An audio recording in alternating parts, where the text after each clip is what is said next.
It struck me over the weekend that these kinds of huge national events that bring millions of folk together watching a game that, hey, England actually won, it does have a political impact as well. Well, Harold Wilson famously thought that the 1966 victory helped him win an election. So it does. And, you know, when you think about it, it's been a difficult summer. We've had political turmoil, as you've mentioned. We've had strikes. We've had the very hot weather and the problems that caused.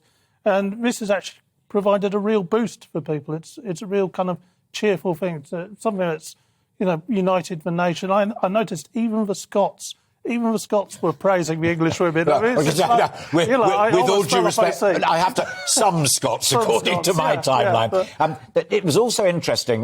Didn't exist back in '66, but social media, Twitter, and all of the rest of it. Politicians nowadays use it almost virtue signalling. So there was Boris Johnson back to the camera with the kids watching on telly.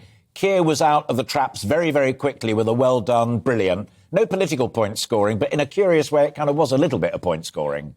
Perhaps not point scoring. I think a lot of frontline politicians are football fans, but of course it's right that they have an eye to the national mood. And as the scenes from Trafalgar Square showed, this is a moment of national celebration. It seems like we're not quite in a bank holiday territory yet, but we're heading that way. So it's understandable that politicians want to echo that, but of course one or two prefer other sports or other teams, and football is a qualification to be a person of the people. Is it true that Peter Mandelson, back in the Blair days, told senior Labour figures, if you have a football club that you support, shout about it, and if you don't have one yet, get one?